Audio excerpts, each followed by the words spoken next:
Hello, it's Greg Harrelson here with Century 21, the Harrelson Group, and I just wanted to talk about something that I know is very important right now, and that is preparing your home for sale.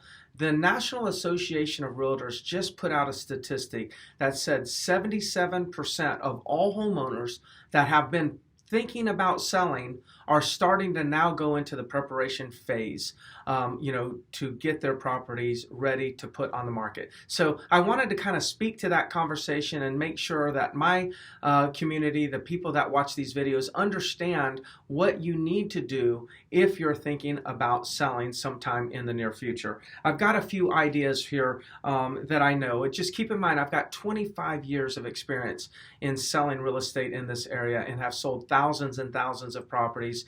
I currently average about 150 to 200 sales personally each year by myself. So I do have some good information and a lot of experience that I can share, and that's what's guiding my recommendations today. Number one, you've got to first get an opinion, get a professional opinion on what repairs you need to do on your home before you put it on the market. Now, I'm not saying that there's a lot of repairs that need to be done, but what's important is that you get a professional opinion, because sometimes a property owner can see a repair that's needed and then they do the repair, but it doesn't raise the value of the property. So there are some repairs that will raise the value.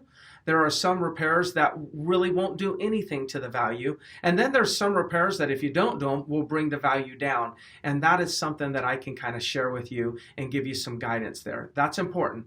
Number two, you need to get a professional opinion on pricing. Look, you can go to multiple online or internet websites right now and get a price estimate. If you go to Zillow, it's going to give you one thing. If you go to Trulia, it will be different. Even though Trulia is owned by Zillow, both websites give you different valuations. If you go to Redfin, it'll be different. If you go to Realtor.com, it'll be different. If you go to any local website, they're all going to be different. So how do you know? Because I've seen price ranges or price estimates online vary on the same property anywhere from $50,000 to $150,000 in variance.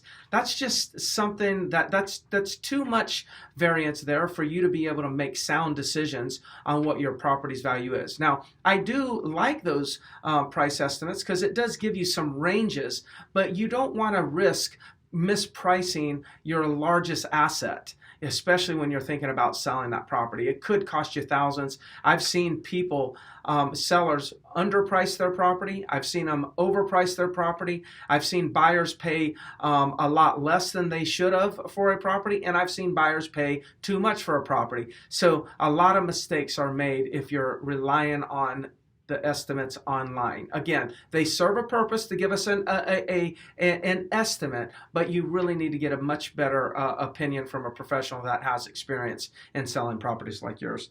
The third thing that I have here is you've got to make sure that you declutter. And here's a rule. A rule is this: if you look at a closet or pantry and you start thinking, gosh, how much should I take out? The rule of thumb is take out 1/3. So just take out 1/3 of the books in the bookshelf, 1/3 of the records in your shelf, 1/3 of the clothes in your closet, like the winter clothes if it's coming upon spring and summer. Just remember the rule of 1/3. If you do that alone, that will make a big difference in making sure your house looks a little bit more spacious, and of course it doesn't look cluttered. Buyers tend to pay less for properties that are cluttered, or they don't make offers on those homes that are cluttered and whatnot. So again, I can help you with that, but in the meantime, if you just think the 1/3 rule. The next thing, of course, is you've got to make sure that you understand how properties are marketed today. We are doing much more virtual marketing than we are physical marketing. Like open houses can be done, but fewer people are coming to open houses right at this moment, and that may change. But we can virtually hold your house open if we do the right things from a marketing standpoint. If we have professional photography, professional video, things like that, photography of the community, you can kind of create a virtual experience as if somebody's driving through the community and looking at your home. So you got to make sure that when you're preparing, you're talking to a professional like myself that understands how to market property during these times and how to market property to make sure you get maximum exposure, maximize the the showings, because the more demand we create for your home, the better price. And then the last thing that I want to share with you is you need to beat the crowd. It's better to be first on the market than last on the market, because right now supply is extremely low. If you're on the market right now, you've got buyers competing to actually buy your property, and a lot of times the price gets bidded up.